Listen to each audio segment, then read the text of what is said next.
नमस्कार दोस्तों, मैं अंकुर उपाध्याय स्वागत करता हूं आप सभी का आपके अपने YouTube channel share market analysis में। बाजार में शानदार तेजी आते हुए दिख रही है एक बार फिर से और निफ्टी 19,350 के लेवल्स पे आके खड़ा हो गया है। बाजार में पूरी तरीके से हरियाली देखने को मिल रही है और कुछ स्टॉक्स जो आपके साथ शेयर करे थे वहां पे तो रॉकेट वाली तेजी है ही है। साथ ही साथ कहीं ना कहीं कुछ ऐसे शेयर्स हैं जो अब टर्न अराउंड होते हुए दिख रहे हैं और हमारे लंबे समय से फेवरेट रहे हैं, बट बहुत बुरा नुकसान हुआ है निवेशकों का, बट अब कहीं ना कहीं सुधरते दिख रहे हैं। हर समय यही बोला कि फंडामेंटल्स मजबूत हैं, समय खराब है, उनके बारे में भी बात करेंगे। लेकिन पहले बाजार का update, Nifty, Sensex, bank Nifty, mid cap index और स्मॉल कैप सब जगह तेजी है, हरियाली, चौतरफा हरियाली। निफ्टी 0.63% अप है, सेंसेक्स 0.62% अप है, बैंक निफ्टी 0.47% अप है, मिड कैप इंडेक्स 0.7% अप है एंड स्मॉल कैप में 1.13% की तेजी है। सबसे तेज स्मॉल कैप है, फिर मिड कैप है, फिर बैंक निफ्टी है, फिर निफ्टी है, फिर सेंसेक्स है, यानी ऑलमोस्ट सब में आधे % से ज्यादा की तेजी तो है ही है, आप ये कह के चल सकते हैं। एडवांस और डिक्लाइनिंग शेयर्स का रेशो भी काफी ज्यादा पॉजिटिव है, यानी कि आपकी पोर्टफोलियो डेफिनेटली हरे निशान में होनी चाहिए और अच्छा मुनाफा हो रहा होगा। पोर्टफोलियो की बात की जाए एडवांस डिक्लाइन की, सॉरी, तो 1553 शेयर्स पॉजिटिव ट्रेड कर रहे हैं इस समय एनएसई पे, जिसके सामने केवल 389 शेयर्स नेगेटिव ट्रेड कर रहे हैं। दैट मींस आप कह सकते हो एक गिरने वाले शेयर के सामने ऑलमोस्ट 4 शेयर पॉजिटिव ट्रेड करते हुए दिख रहे हैं इस समय। अब बात की जाए आज के फ्रेश लिस्टिंग आईपीओ के बारे में, तो वहां 22-23% के प्रीमियम के साथ लिस्टिंग हुई है। इसके ऊपर मैं ज्यादा कमेंट नहीं करूंगा कि लोगों को रखना चाहिए या लोगों को निकलना चाहिए, क्योंकि मैंने इस आईपीओ पे कोई राय नहीं दी थी। आईपीओ में नॉर्मली कम ही बात करता हूं, क्योंकि जो आईपीओ अच्छा लिखता है उस पर ओवर सब्सक्रिप्शन आता है, आपका 14-15 हजार रुपए लगता है, मिलता भी नहीं है। और जब शेयर दमदार लिस्टिंग देता है ना, तो यहाँ लगती है बात कि यार मिल जाता काश।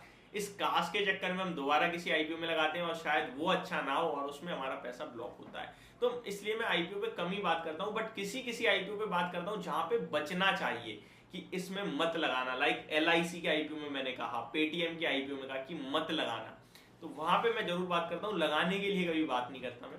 खैर आगे बढ़ते हैं। सेक्टर स्पेसिफिक हर जगह हरियाली है, केवल पीएसयू बैंकिंग सेक्टर लाल निशान में फिसल गया है और उसके पीछे का रीजन है रिजल्ट्स। एसबीआई अपने रिजल्ट्स के बाद ओपन तो अच्छा हुआ लेकिन टिक नहीं पाया, वहां से नीचे आ गया।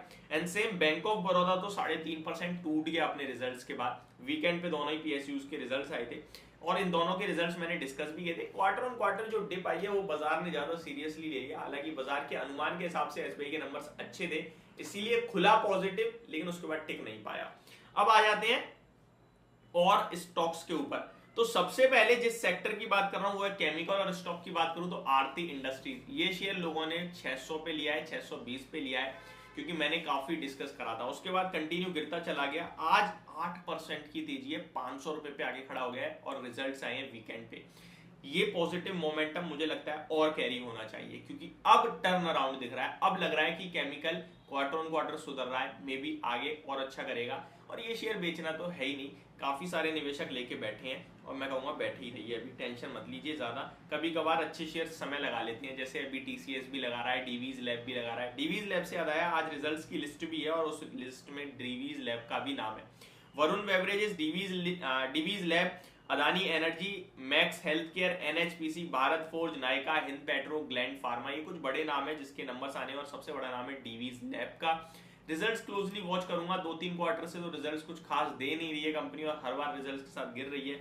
लेट्स सी इस बार क्या करती है, गिरती है तो कोई बात नहीं और हमारे लिए अपॉर्चुनिटी क्रिएट। बेचना तो है ही नहीं, बेचना तो है ही नहीं। ऐसे बंदे ही नहीं हम कि 2 रिजल्ट्स हमने ऑलरेडी खराब देख लिए, वो भी ऐसे खराब देखे हैं जहां पे स्टॉक रिजल्ट्स के बाद 10% टूटा है। जिसने हिम्मत छोड़ दी और वो बेच के निकला उस गिरावट में, वो देख लीजिए आज भी कहीं ना कहीं रिग्रेट ही कर रहा है। हालांकि डीवीज लैब दोबारा 3800 3900 का हिट करके अभी दोबारा नीचे आ गया 3378। आज रिजल्ट्स के बाद अगर करेक्शन होती है तो फिर एक अपॉर्चुनिटी और देगा, बट मेरे को नहीं लगता यार कि गिरे ज्यादा, क्योंकि लोगों का ना पेशेंस लेवल टेस्ट हो रहा है बहुत ज्यादा और दुखी भी हो रही है। बट डीवीज लैब इतना जरूर कहूंगा कि ये आपको रिवॉर्ड देगा, आप बस होल्ड करते चलिए, अभी ज्यादा टेंशन मत लीजिए, पैसा बनेगा यहाँ और बहुत अच्छा बनेगा। आप लोगों ने बीच बीच में तेजी देखी भी है। अब आ जाते हैं नेक्स्ट। आपके साथ वीकेंड पे मैंने कहा था 2 स्टॉक्स ऐसे हैं जिसके बड़े दमदार नंबर आए, गैप अप ओपनिंग होगी, खरीदना मत, लेकिन तेजी बननी है। ये मैं कह रहा हूं निवेशक जो ऑलरेडी निवेशित हैं वो मत बेचना। एक आपका HBL पावर था और वो शेयर आज 8-8.5% ऊपर है। एक आप 8.77% अप है और एक आपका डेटा पैटर्न्स था 4% अप है। तो दोनों ही स्टॉक्स में तेजी बन चुकी है अच्छी खासी। फ्रेश बाइंग की राय न तब थी ना अब है, क्योंकि बढ़ के खुद ने तो फिर हिम्मत कहाँ होती है लेने की। ओवरऑल देखा जाए बाजार का मूड, माहौल, मोमेंटम सब कुछ सुपर पॉजिटिव है और स्टॉक स्पेसिफिक आप सभी के साथ डिटेल में बात करेंगे अगली वीडियो में। तो अभी के लिए तो सिर्फ इतना ही। जहां जहां जो जो खबरें थी मैंने आप सभी के साथ शेयर कर दी है सारी। टॉप लूजर्स में बैंक ऑफ बड़ौदा का नाम आ रहा है, Poly Medicure, Fluorochemical, Indigo Paint, JM Financial, ये ऑलमोस्ट वही शेयर्स हैं जो खबरों के दम पर ट्रेड कर रहे हैं या रिजल्ट्स के दम पर। Thank you so much for watching this video. Have a great day guys.